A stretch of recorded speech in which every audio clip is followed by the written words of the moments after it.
Hey man, I'm Jusko from ProudMoney.com. Chase has just increased the new cardholder bonus on the Chase Sapphire Preferred to 75,000 points from the previous offer of 60,000 points. That's if you spend $4,000 with the card in the first 3 months of having it. Now 75,000 points sounds like a lot, but what does it mean exactly? In this video, I'm actually going to show you what your redemption options would be as a Chase Sapphire Preferred card holder. Since I already am one, we're going to go into my account. We're going to look at what all those options are and look at what the value of your points is when you redeem for cash, for travel through their portal, for travel through their transfer partners, and other stuff too. Now in video after video on this channel previously, I have talked about the Chase Sapphire Preferred as a card that I recommend to people that are sort of new to the travel credit card game, and the biggest reason why is the flexibility of the redemption of your points. And sort of the bedrock of that is the fact that the points that you get on the Chase Sapphire Preferred are always going to be worth at least a penny a piece if you decide to simply cash them out. So that is the first redemption option we are going to talk about. If you had 75,000 points and you didn't even want to look at anything else and you just wanted to talk about cash, you could get $750 for those 75,000 points, which is pretty nice. With a lot of other travel credit cards, if you got that kind of bonus, they'd be great for travel, but if you decided to just cash them out, you would get less than a penny per point. So that's something I like about the Chase Sapphire Preferred. Now, one of the big selling points that Chase uses in marketing the Chase Sapphire Preferred is the fact that if you take the points that you have earned with this card and you actually use them to book travel through Chase's own Chase Travel portal, they'll give you a 25% boost on the value of those points. So in this case, if you had 75,000 points and you got a 25% boost, you're looking at $937.50 of value for travel when you book your flights, your hotels, etc. through Chase Travel. Now, for people that really love playing the travel rewards game, perhaps more exciting than that travel portal, even with the 25% boost, is the idea of transferring your Chase points into one of the loyalty programs of a Chase Travel transfer partner. And of course, in this case, if you had hit that bonus, you would have 75,000 points to play with, which means you could transfer them usually on a one-to-one basis into the loyalty programs of some big name travel transfer partners.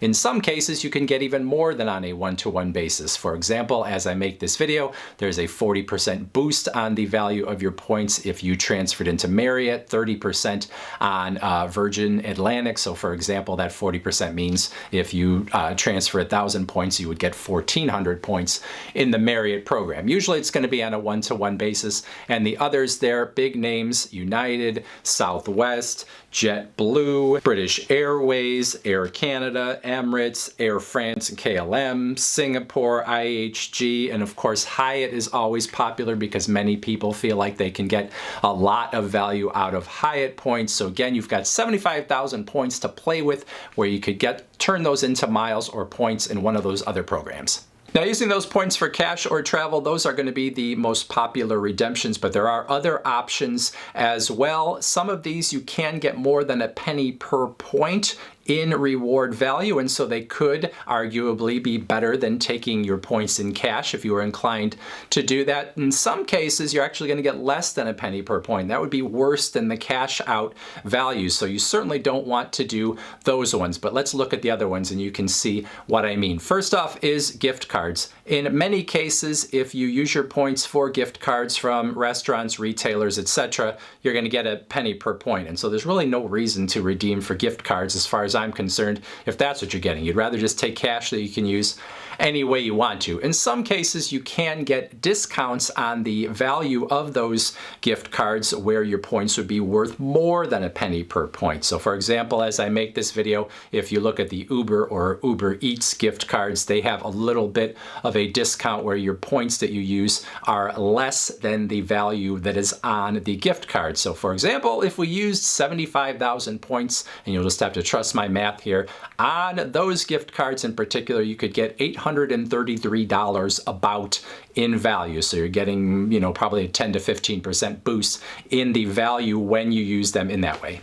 Now, Chase also has its own Apple store within its Ultimate Rewards program where you can take your Chase points and buy Apple products with them. Usually it's going to be at a penny per point valuation, which means, again, you would be better off just cashing out if it's going to be the same value versus buying your Apple products that way. However, as I make this video, there's actually a 25% boost in the value of your points. So during times like this, when you have that 25% boost, it's essentially the same in terms of the value of those points as if you bought travel through that portal. So your 75,000 points would give you that $937.50 worth of Apple products.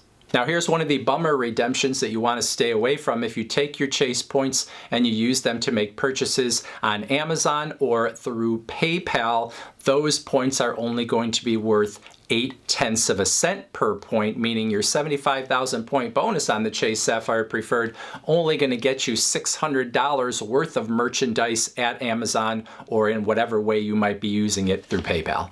Chase also has what they call experiences, which are going to be experiences that you either could not get otherwise, or maybe they are experiences that if you were going to use cash, you maybe wouldn't splurge on, but if it was credit card points, you might decide that it was okay. So as I make this video, I am seeing things like upcoming golf tournaments, summer music festivals, for example. Over Memorial Day weekend, there is Boston Calling, where you could spend 47,400 points for a one-day VIP ticket, which normally would cost $499, and that gets you into the VIP area, which is probably better seating and a place for you to get out of the sun. You don't have to use those nasty porta potties like the common people. So if you decide that those are things that are worth it to you, that is another way that you can spend your points. And sometimes you'll know the exact value. Sometimes you decide for yourself what that value is. And then finally, there is the pay yourself back option, which is a way to get a boost on the value of your points for certain purchases, and Chase changes these things out. Sometimes there are interesting ones like grocery shopping or restaurants. As I make this video, the only one I'm seeing for the Chase Sapphire Preferred is for charitable contributions, and I'm all for charitable contributions. I don't know how many credit card holders would take their 75,000 point bonus and give it to a charity, but if you did, you would get $937.50 in value. So 75,000 points on a card with a $95 annual fee like the Chase Sapphire Preferred is a pretty great deal. And as I've said before in this video and in other videos, it is a nice sort of starter travel card, the Chase Sapphire Preferred. So if you're sort of getting into travel rewards and aren't quite sure what you're doing or what you want, you still have that cash back option. And then of course, all of these other options that I just laid out. Questions, comments, put them in that comments section below. Otherwise, I thank you for watching. And as always, please go to proudmoney.com, where we do credit card reviews, we talk personal finance, we talk deals, and all sorts of other fun stuff too. If you're not going to leave a comment or go to the website, you might want to watch next this video.